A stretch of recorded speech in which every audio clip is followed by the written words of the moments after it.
Okay, welcome to our April 21st, 2026 Prior Lake Spring Lake Watershed District meeting. And our first item on agenda is to call this meeting to order and Pledge of Allegiance. Please rise for the pledge.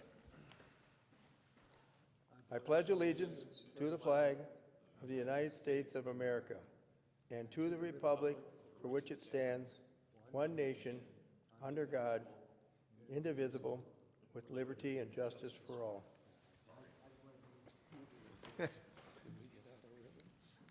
Somebody did. Okay. Next item on our agenda is public comment. Is there anyone here who wishes to address the board on an item? And sure, come on up here, Wes.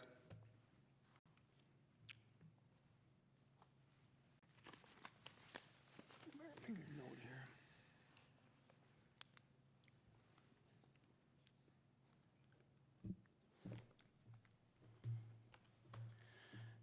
Managers, staff, I want to say thank you for all the hard work you've been doing. I'm excited about the upstream projects. I think that's the way to go, and hopefully spring will be getting better down the road. My name is Wesley Steffen. I live at 2350 Raymond Avenue in Jordan, Minnesota.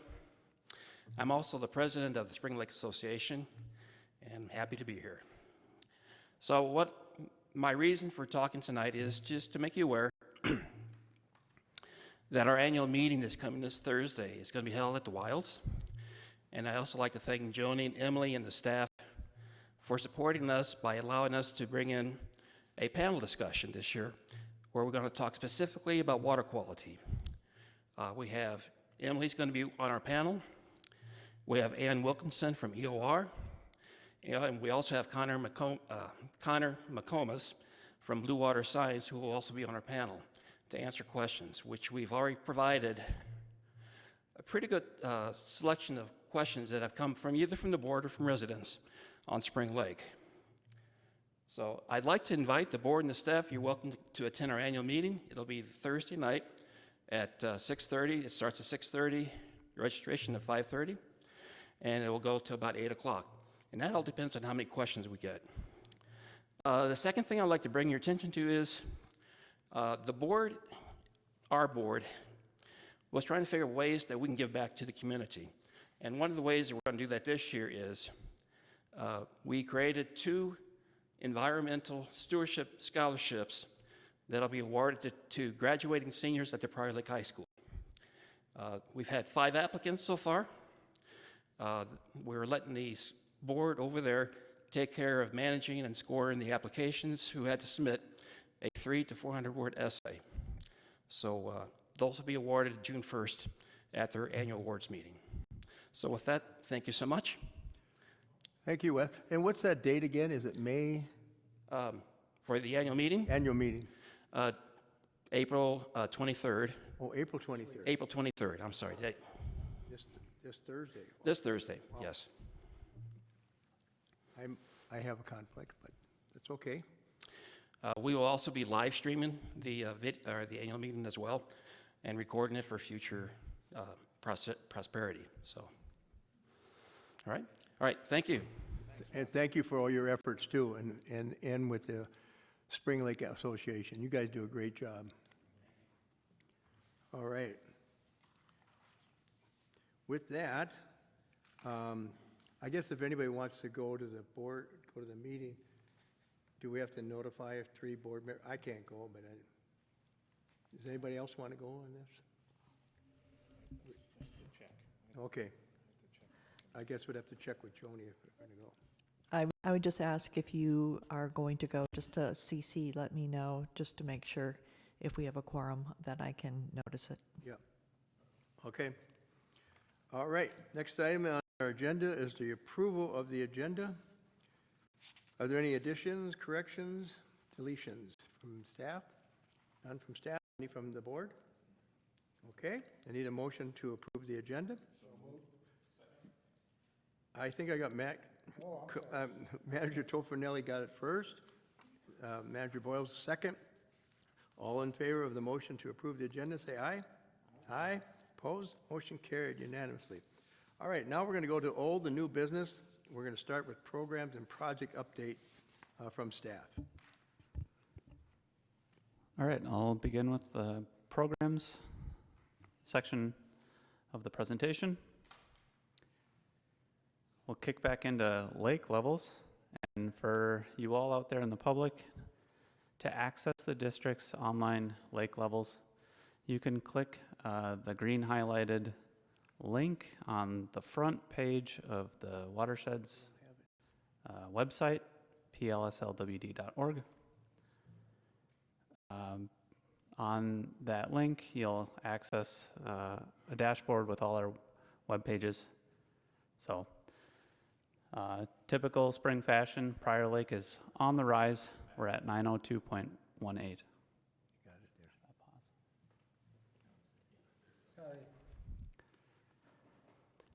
So, news from our carp management program.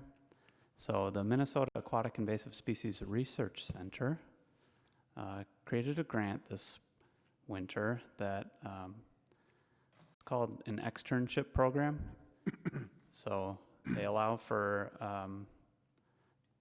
entry-level professionals to partner with U of M researchers to advance invasive species research needs. So Zach Nagel, the Watershed District technician, was a successful grant applicant. His project will be working with this research center and researchers, investigating relationships between weather conditions, water temperature, other environmental conditions, and carp locations on Spring Lake. These outputs are expected to help, bridge a gap with removing carp out of lake basins. So, pretty exciting research. This will go on for a year, starting May 1st. So we're really excited, and Zach is ready for the challenge. Our ferric chloride operations have begun earlier this month. So we're dosing. The new startup on the new skid and all that worked really well. So really pleased with how the new components are operating. You'll see on the upper right, the district, our staff have access to online level sensors. So you'll see a graph up on the upper right showing tank level dropping, which indicates that we're dosing. And this is a relationship with the water level coming through near the site where we have a rating curve that is associated with our dosing.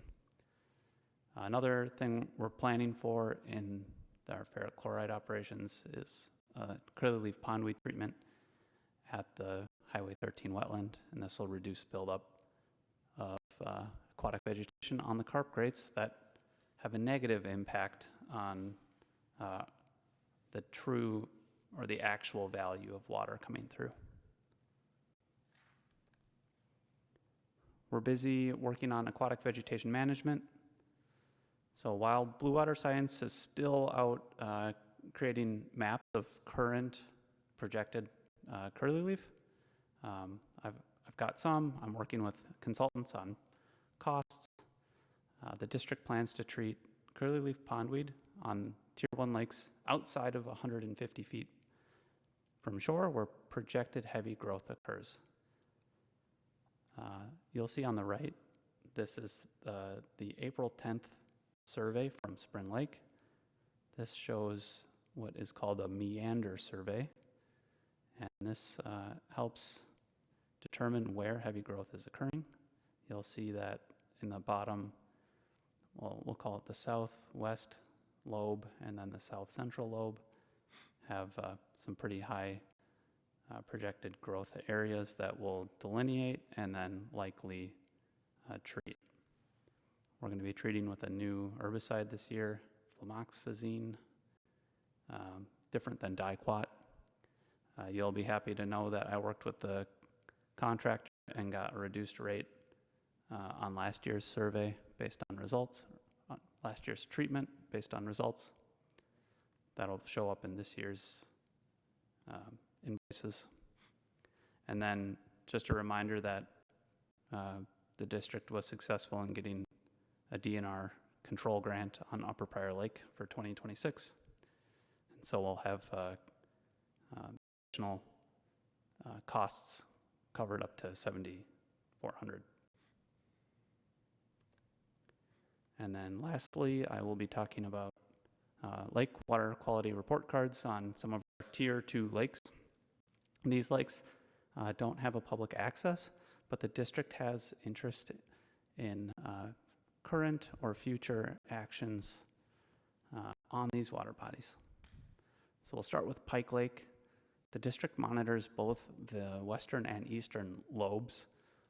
They act really as separate systems, and I'll discuss a little bit more on that based on what the water quality shows. So first, we're looking at the Pike Lake West report card. The western lobe has both the inlet from the Prior Lake outlet channel as well as the outlet. This lobe is heavily influenced by the water coming into and out of it. So it's got lower Prior Lake water influencing the ecology continuously while water's flowing in the Prior Lake outlet channel.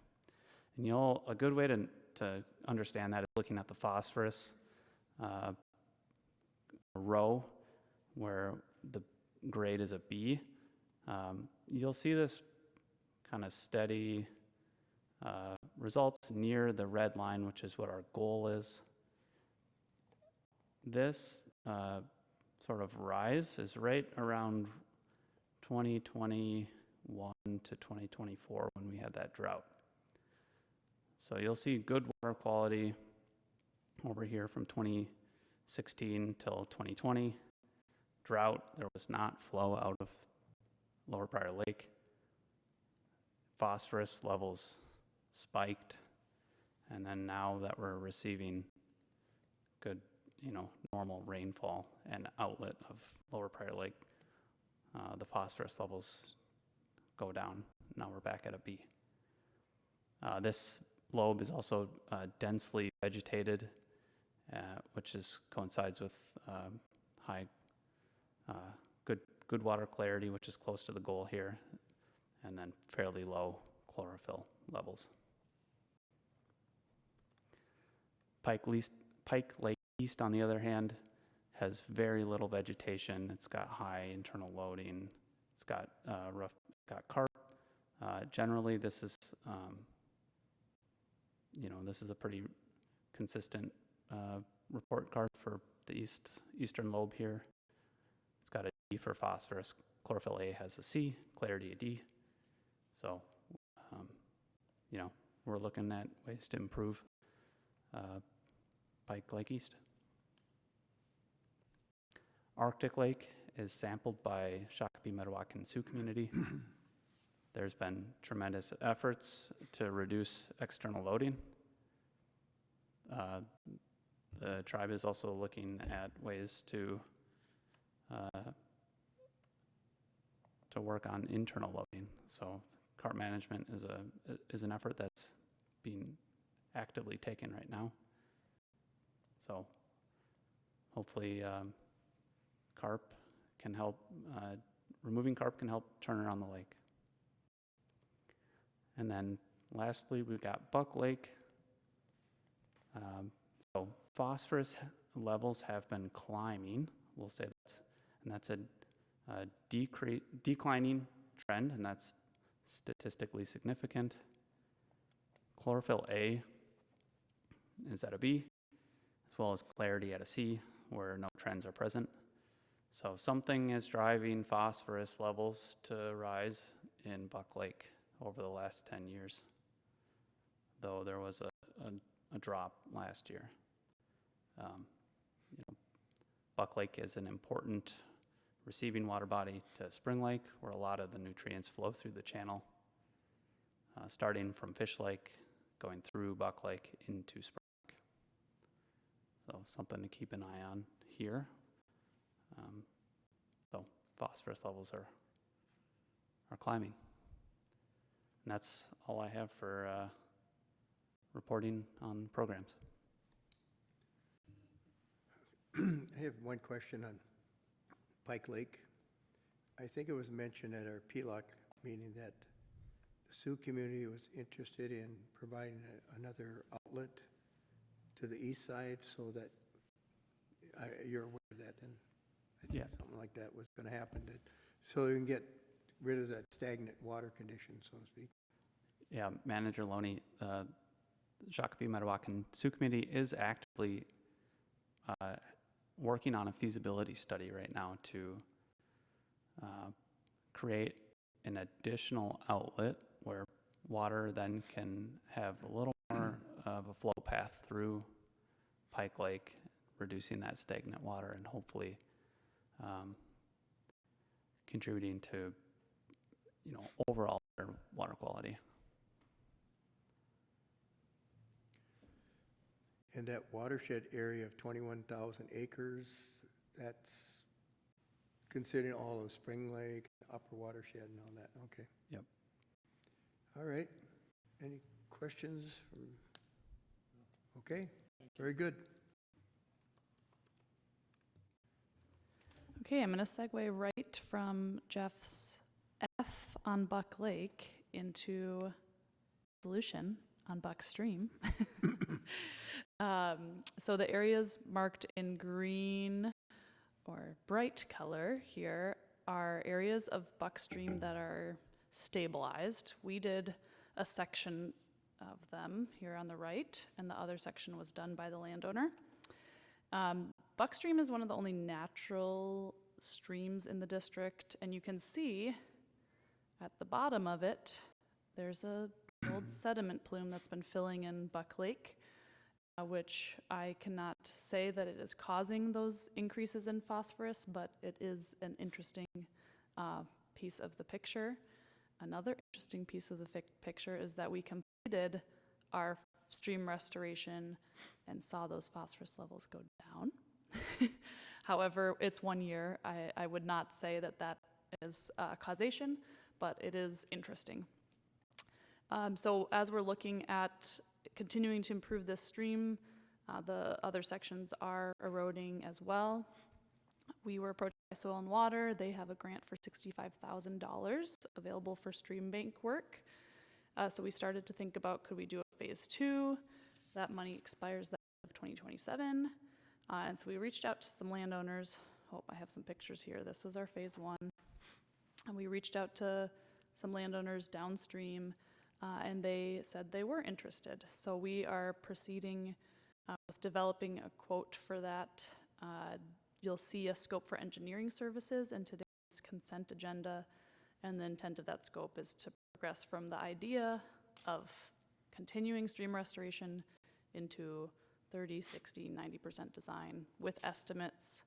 And we do not have a current estimate, but it is likely above the $65,000 stream bank grant. So our scope includes language that says once we have that estimate, we will pause development until it's in next year's budget or we have a way we know we want to fund it. So approving the engineering scope is not signing us up to for sure commit funds to this, but we do have $65,000 of grant funds to take advantage of if we choose so. And just to give you a sense of benefits, the phase 1 project was estimated to reduce 75 pounds of phosphorus per year to Buck Lake, and we will know more once we know acreage and practices on phase 2, but for discussion's sake, we could assume a similar type of benefit. So really great project, and it's cool to see this work tied to a lake that you've seen some declining trends in. Another update is that on our Swamp Lake iron and sand filter, we constructed last fall. And this filter filters out nutrients going to Spring Lake. As you can see in the picture, it's mostly constructed. There's a few punch list items that they need to finish up this spring with renewed thawing and flow of water, not ice, we did find that there is a drain tile repair needed. It was likely clogged in decompaction or some work on the access road. So we will be working with the contractor to get that repair done as quickly as possible, get that farmer in the field. Even with those repairs accounted for, we will still be under budget, and that will be covered by the grant as well. So we're still organizing the details of that repair, but likely happening this week or next week. Planting is happening now. Also, just waiting for a few minor parts from the manufacturer so that we can get this system online. So you should see updates in the near future of how that's working. Jeff and Zach installed monitoring equipment at the upstream side of this filter, so pre-treatment and post-treatment, and we're going to monitor that this year to see what kind of removal levels we're getting. So that'll be really good information to have. We'll also have a tour to this site in August as part of our Watershed Week, so we hope you can make it. Another big project update that we've been working on is the alum treatment, second alum treatment on Upper Prior Lake. This is the second dose of the treatment, and we are working with DNR to process that permit. We've received news that they are processing that. We have begun sending out notices, and we'll increase that as we have a permit confirmed. But the proposed schedule right now would be from May 12th to May 31st, and we would not be doing the treatment during Memorial Day weekend. There will be some increased traffic at the boat ramp during that time, aside from Memorial Day weekend. And however, the ramp will remain open throughout the duration. There will be some temporary parking spots marked in the grass lot for those to replace those spaces filled. And recreation, fishing, boating, swimming can still occur on the lake during treatment. We just ask people to stay away from the barges. So that is an update on the alum treatment. Lastly, for projects, we've been progressing the 200th Street Pond alum treatment project. Last month you approved us to go out for quotes and award, and we received a favorable quote from PLM. They do small scale treatments like this. It was just around $700 for the first dose. So we are happy to have this more effective, both cost and with phosphorus removal, than our proposed excavation, which was going to be in the 20 to 40,000 range. We are in contracting with PLM, and we'll do that first treatment in May and likely do the second follow-up treatment in fall. And then I wanted to give you an update. We submitted 4 grant applications, well, 3 competitive grant applications, and there will be a 4th funding pathway, that last bullet, available to us for projects. We did hear back on the first submission, the MPCA project priority list, that our projects are not eligible due to some nuanced language in statute and what qualifies as stormwater conveyance and the classification of a ditch versus public water, and are we an MS4, and based on our conversations, it is seems to me that these nuances were learned by the grant manager themselves. So they advised us to apply to this and then found out those distinctions, and unfortunately we're not eligible. I do think our most successful grant applications will be through Bowser Projects and Practices. So luckily we will know what grant funding we are getting in June and July this year, and that'll be really helpful for budgeting for 2027. We should have a good picture to see what support we have. We submitted these 3 projects below here for grants. Emily, did you say we have submitted already? Have submitted. We have submitted, okay. Yep. Great. Yep. And then lastly, I just wanted to make you aware that we are hosting an education event on June 2nd. That'll be 6 to 7:15 at Cleary Lake Pavilion. And we are going to be hosting a speaker from Minnesota Lakes and Rivers. And they are going to talk about what every boater should know about their wake. This is a time for anyone who drives a powerboat to know what's happening under them. I have heard Sammy Selter, the speaker, speak at a past conference, and she did an excellent job of educating me. I've been a boater my whole life, and I had no idea. So it was really good information and is one of the educational initiatives that you as board managers voted on a few years ago, is to promote education on wakes and their impacts. So we're asking people to register at that QR code there. We welcome your attendance, and it should be a fun time. There's hot dogs if you get, as the supplies last. And then along wake topic, another initiative that Minnesota Lakes and Rivers is doing is they are conducting, creating these maps for lakes in Minnesota. That recommendations coming out of St. Anthony Falls Laboratory on where you should conduct wake boating activities, and they are hoping to work with watershed based groups to help get these signs at every public boat ramp in the state. Their vision is that similar to when smoking in public places was outlawed and you started to see signs about no smoking and smoking can impact others, that these signs just increase awareness and we start to normalize these healthier areas to boat in. So they have proposed that we, as a convening group for one of the communal watershed-based implementation funding grants, ask for funding to support the installation of these maps at the boat ramps across the county. They said it's much more impactful if people go and see the same thing everywhere. Right. So if we were to supply them for all of our lakes, it would be $450 for those maps. And it's something to consider. We're not voting on it today, but just wanted to put it in your awareness that this is an initiative happening statewide and you might see them. Yeah, that sounds like a great education effort. Any questions for? I would have just one.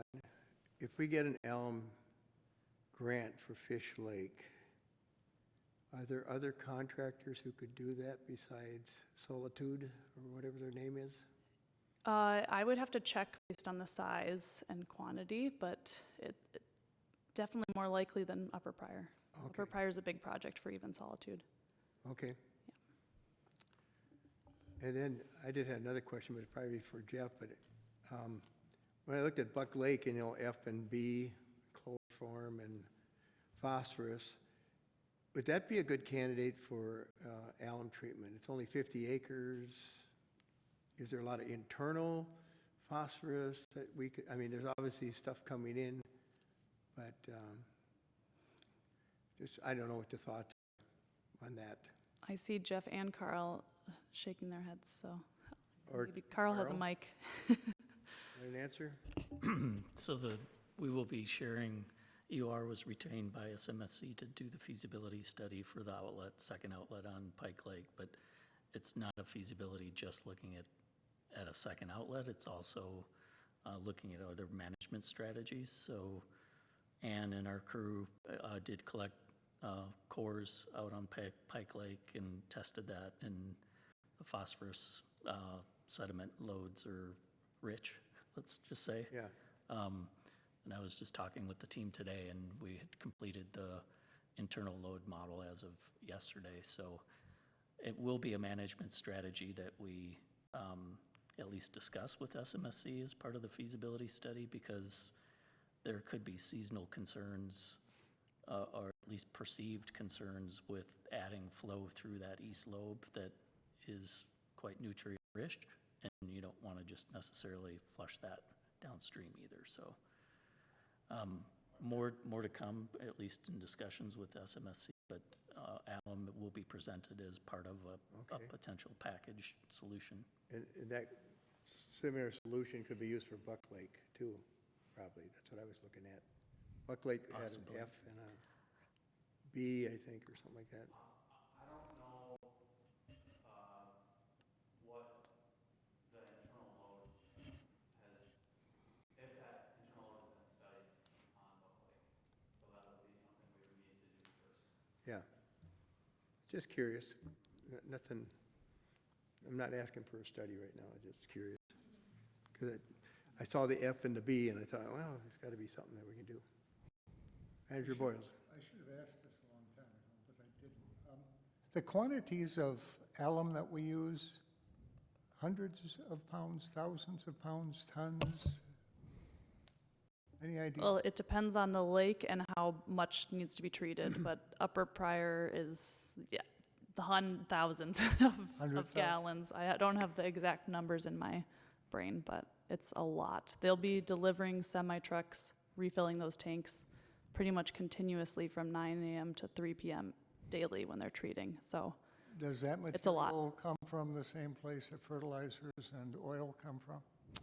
My understanding is there is a local, I don't know quite where the local supplier is, but you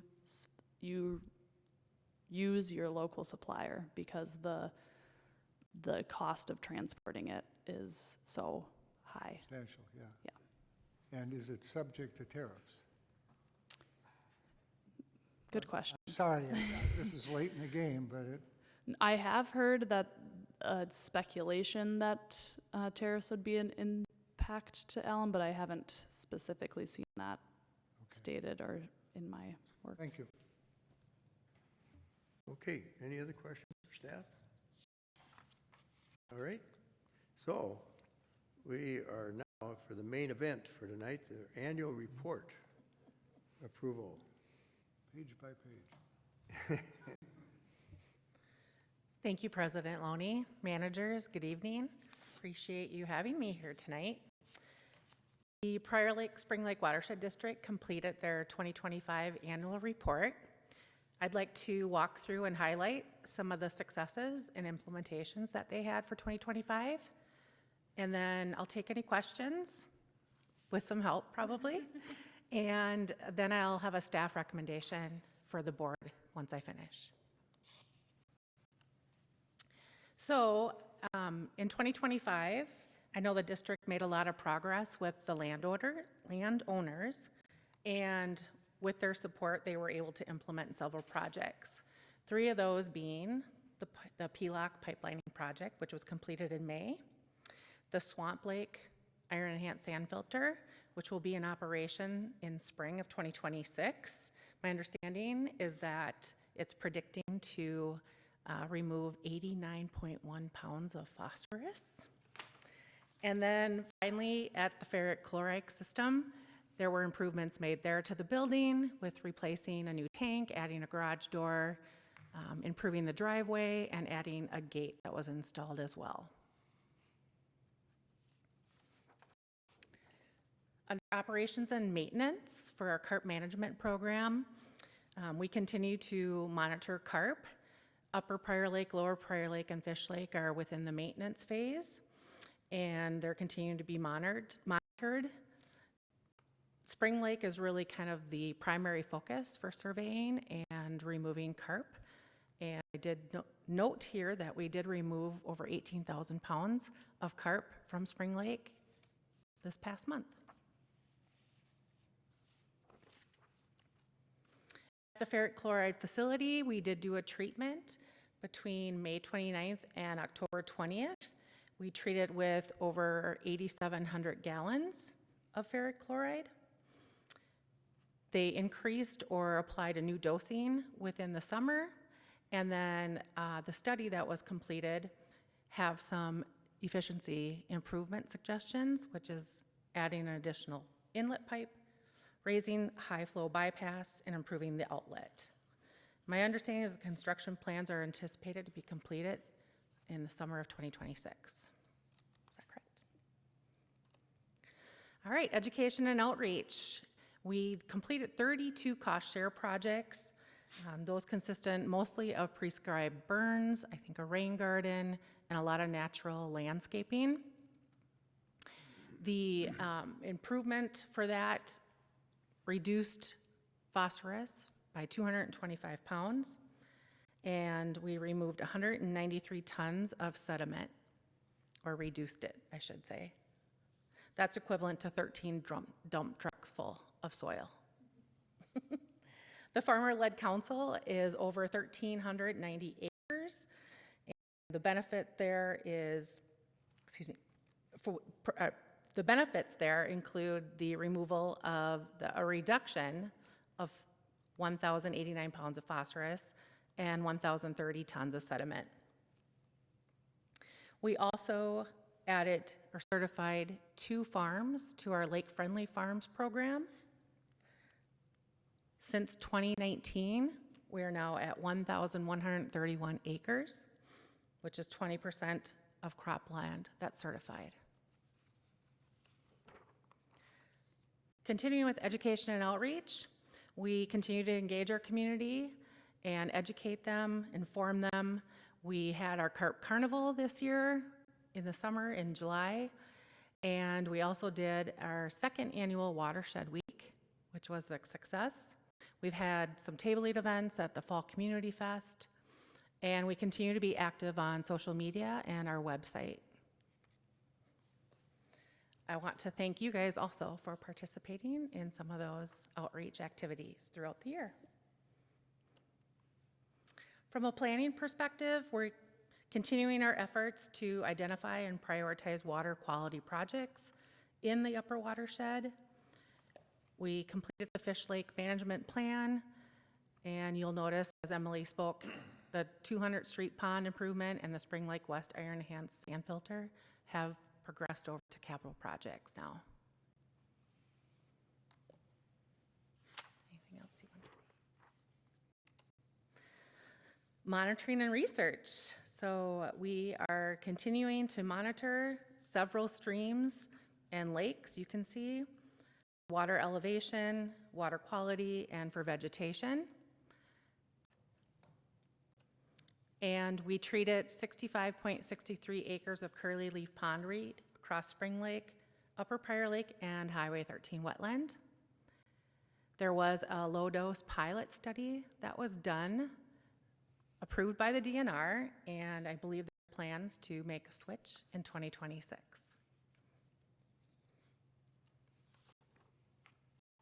Our boat inspections, there were over 3,500 inspections that were completed last summer. A total of 446 entering violations. 368 of those were AIS, 78 of those were drain plugs. The graph you see here displays only contracted inspectors. So you'll notice that states 98 AIS violations, but I thought it was kind of interesting to see the lakes and what was being violated or what was caught as a violation before the boats were entering.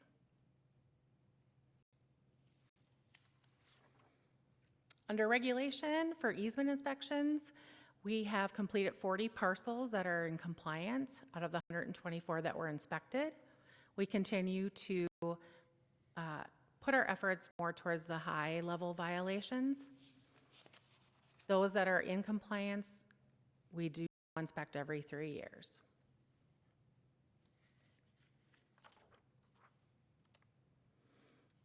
A little bit more on the Prior Lake Outlet Channel. I think you guys all heard this, but with the completion of it, it's going to allow for additional flood relief, increase the flow rate through the pipe by 15%, and we're working towards scoping and feasibility of segment 1 and 4-channel stabilization project. Work's expected to begin in the summer of 2026 on that. And finally, the expenditures, I'd like to just point out that in 2025, you'll notice our capital projects increased to 46% from 18% focused in 2024. And that's a wrap. Are there any questions? Very good report. And Any, I assume you guys all read the report thoroughly? I did go through every page, so oh, thank you. just look at them. I looked at them. All right. I So mean, I looked at briefly the summary. It was very, I mean, there's a lot of information here. Very well done. So thank you. I don't have any questions. No questions. So we do need a motion to approve this 2025 annual report and authorize its release to the Board of Water and Soil Resources and Department of Natural Resources. So motion by Manager Tofinelli, Second. second by Manager Burnett. So I have a question. Question, So the last pages, very, very busy with all the check marks, et cetera. Will you guys do me a favor sometime? Explain exactly how that works? Because there's a good dozen pages, Yes. and they've all got some different piece of information or multiple pieces of Yeah. information you're trying to impart. I would appreciate that. You're talking within the annual report itself, correct? Yes. Okay. Those are our goals for the coming year. And I'll be happy to explain what those symbols mean going forward so that you have an idea of what and where our goals are. Thank you. Yes. I mean, a check mark means we did. Yes, there's 4 different symbols that's within the report. One's a check mark with a box around it, which means we completed it, but there's no additional information about that particular item in the report. Okay, And the check mark itself means complete it, but we are telling you a little bit more about that particular item in the report itself. And then we have a blue circle with a box around it, which means it was not completed and no additional information. And then I think a circle with the arrows going around and around means it's not completed, but it does have additional information. Thank you. So yes. okay, and when we get this, I mean, when the Board of Soil and Water Resources I mean, do they give us a pass or fail, or do they give us a grade, or do they say thank you, or what do they do with it? That's a great question. I'm going to refer to Administrator. President Loney will acknowledge that they received it. Who gets this? We also, I'm sorry, we are also required to put together an annual newsletter, and I really treat this annual report as our annual newsletter as well. So it really does tell a good story of everything that we're doing. We do post it to the website so that folks can see all the various activities we are undertaking. Yeah, if people go to our website, they can see this report.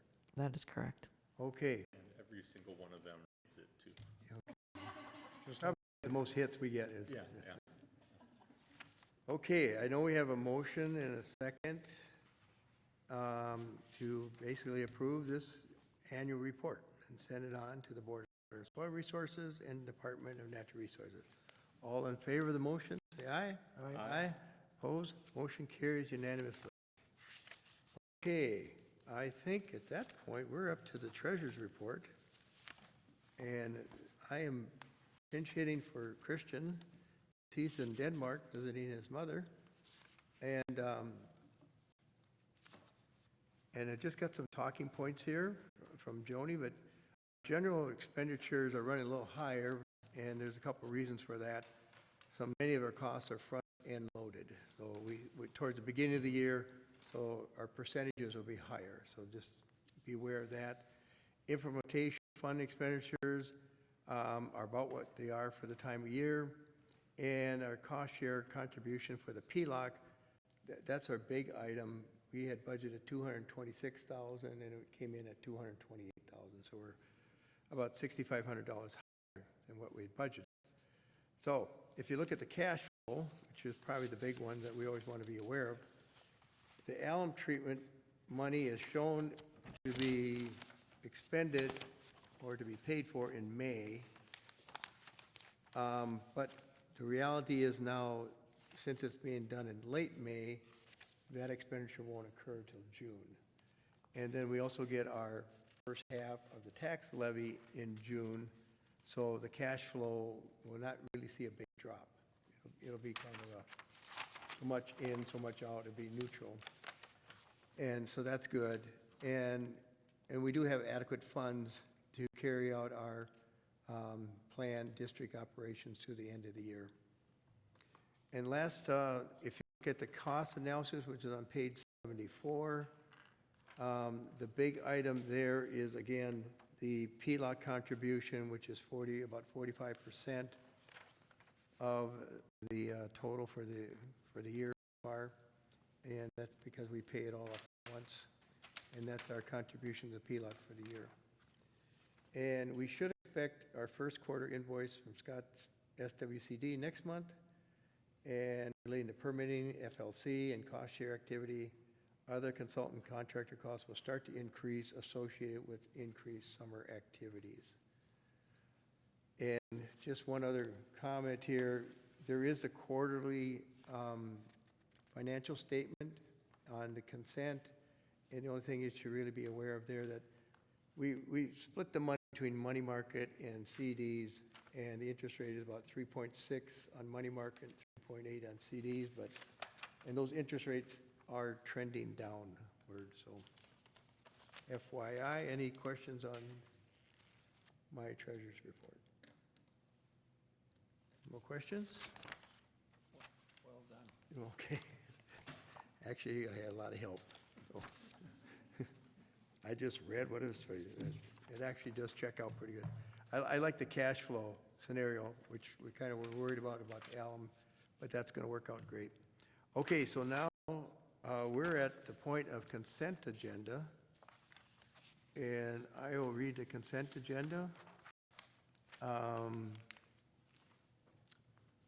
Meeting minutes from March 17th, 2026 workshop, meeting minutes from March 17th, 2026 board meeting, meeting minutes of January 29th, 2026 CAC meeting, claims list and bank purchase card expenditures, League of Minnesota Cities liability coverage waiver, that's an annual thing, quarterly investment summary, which I kind of talked about in the treasurer's report, RMB water sample testing contract, Buckstream Phase 2 engineering, EOR scope of services, Emily touched upon that during her report, and district-owned parcels vegetation management contract to take care of some of the things that we need to take care of on our own parcels.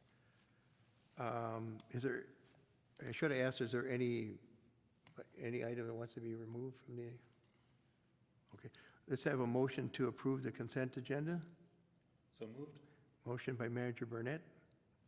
Second by Manager Tofinelli. There's no discussion on a consent agenda, so it's all in favor of the consent agenda, say aye. Aye. Aye. Opposed? Motion carried unanimously. And Manager Boyles, would you like to let us know what's going to happen this upcoming month? I can hardly wait, let me tell you. There are 3 different items coming up in May. Board of Managers Workshop on Tuesday, May 19th, 4 p.m., City Hall here, of course, over in Parkview Conference Room. The Board of Managers actual monthly meeting, of course, follows that. Same date, Tuesday, May 19, 6 p.m. in this august facility.